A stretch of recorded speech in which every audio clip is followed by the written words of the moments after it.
বজ্রপাতের কারণে একটু বৃষ্টি হলে মানুষজন হাওড়ে যেতে পারে না, কারণ হাওড়ে যাওয়া মানেই মৃত্যু নিশ্চিত। সংসদ অধিবেশন থেকে ছুটি নিয়ে অসহায় কৃষকের পাশে দাঁড়ালেন হাওর বন্ধু হিসেবে পরিচিত এমপি কামরুজ্জামান কামরুল। ভারী বৃষ্টিপাত আর পাহাড়ি ডলে হাওরের বিস্তীর্ণ ফসলি জমি যখন পানির নিচে তলিয়ে গিয়ে কৃষকের স্বপ্ন ভেঙে দিচ্ছে, ঠিক তখনই ক্ষতিগ্রস্ত সেই মানুষগুলোর পাশে দাঁড়াতে ছুটে গেলেন এমপি কামরুজ্জামান কামরুল। তাহিরপুর ও মধ্যনগর উপজেলার বিভিন্ন হাওরের বাঁধ পরিদর্শন করে তিনি সরজমিনে খোঁজ খবর নিয়েছেন এবং ক্ষতিগ্রস্ত কৃষকদের সর্বাত্মক সহযোগিতা করার আশ্বাস দিয়েছেন। এবার অতিবৃষ্টির কারণে সুনামগঞ্জ জেলার প্রত্যেকটা হাওর জলাবদ্ধতায় 50% ধান তলিয়ে গেছে আগেই।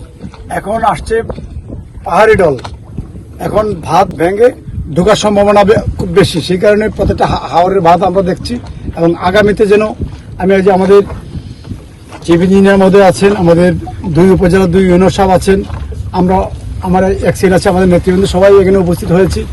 আমরা এটা এই টাইমে নিয়ে আসছি মূলত আমাদের বাস্তব চিত্রটা দেখার জন্য।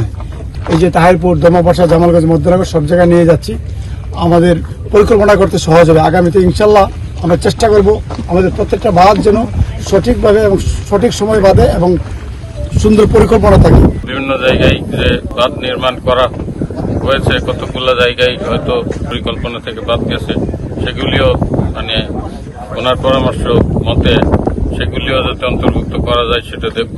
আমাদের লোকজনকে 24 ঘন্টা ভিজিলেন্সে রাখছি। কোথাও কোনো সমস্যা তৈরি হলে সাথে সাথে যেন প্রতিকারমূলক ব্যবস্থা নিতে পারে।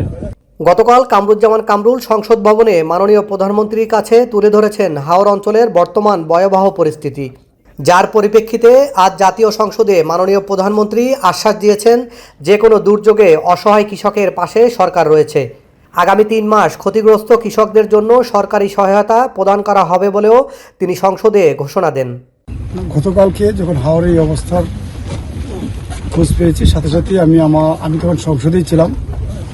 তাৎক্ষণিকভাবে আমাদের মাননীয় প্রধানমন্ত্রী মহোদয়ের কাছ থেকে সংসদ চলাবস্থায় আমি ছুটি নেই। আমি আমাদের এই এলাকার বিষয়টা আমাদের মাননীয় প্রধানমন্ত্রীকে বলার পরে উনি তাৎক্ষণিক বলছেন এলাকায় যাওয়ার জন্য, কৃষকদের পাশে যাওয়ার জন্য, খোঁজখবর নেওয়ার জন্য, ওনাকে খোঁজখবর নিয়ে জানানোর জন্য। আলহামদুলিল্লাহ আজকে আমাদের মাননীয় প্রধানমন্ত্রী সংসদে বক্তৃতা দিয়েছেন। আমাদের এই কৃষকদের পাশে আমাদের নেতাকর্মী, প্রশাসন, আমাদের জেলা প্রশাসককেও উনি আজকে সকালে ফোন দিয়েছেন।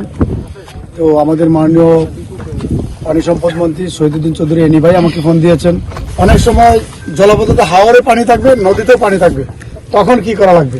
এই সময় আমাদের প্রত্যেকটা সুইচ গেটের সাথে পাম্প, 2-3টা পাম্প রাখতে হবে, যে পাম্প দিয়ে পানি শীষে যাতে আমরা ওই পানিটাকে নিষ্কাশন করতে পারি।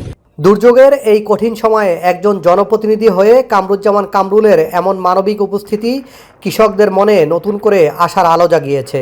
তাদের লড়াইয়ে তারা আর একা নয়। সাইফুল ইসলাম, ভয়েস বাংলা, সুনামগঞ্জ।